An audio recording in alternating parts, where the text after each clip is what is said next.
Why don't we take a look back at the past few years and specifically with COVID? And COVID has obviously impacted everything and anything, and lease accounting was definitely not spared. Tell us a little bit about those impacts. Right. So if you're a public company and you adopted as of the 1st of January 2019, you implemented this new lease standard before the impact of COVID-19 was felt.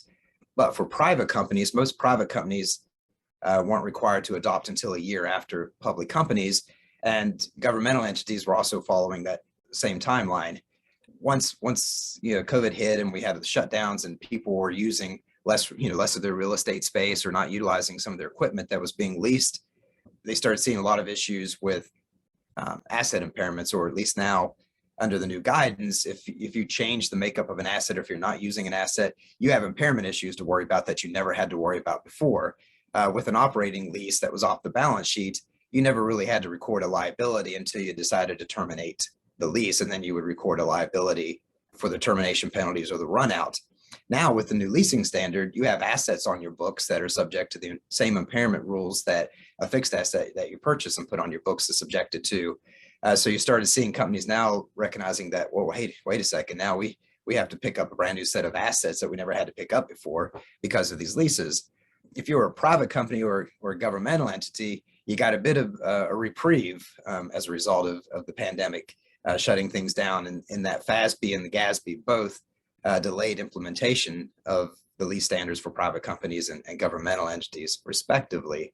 So the private companies now weren't required to adopt it until years that began after December of 2021. So what you're seeing now is private companies adopting as of January 1st, 2022. Governmental entities weren't required now to adopt until fiscal years that began after June 2021. So with most governmental entities' fiscal years being 6/30 year ends, last summer was the beginning of the first fiscal year when a lot of governmental entities would now have to adopt the standard. So COVID had an impact there in terms of if you had already adopted it, now you're dealing with maybe impairment issues, and another issue that you might have to deal with are modifications.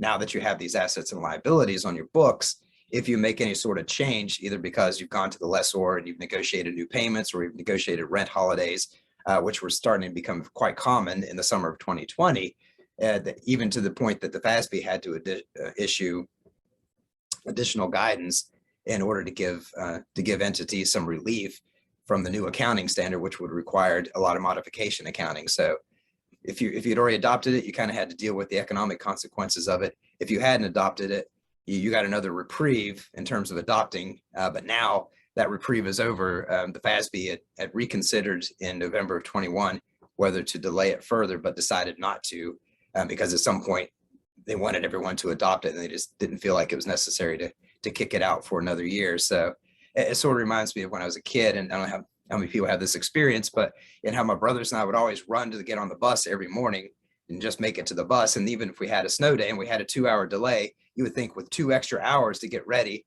to get on the school bus, we should be able to make it in time. But yet there we were still running down the street to catch the bus. And so now companies are going to could find themselves in the same situation here, where, yeah, you've been given this reprieve, and maybe a lot of folks thought and hoped that the FASB would provide a bit more relief and delay it even further, but they didn't. So now the reckoning is here in terms of adopting the new lease standard.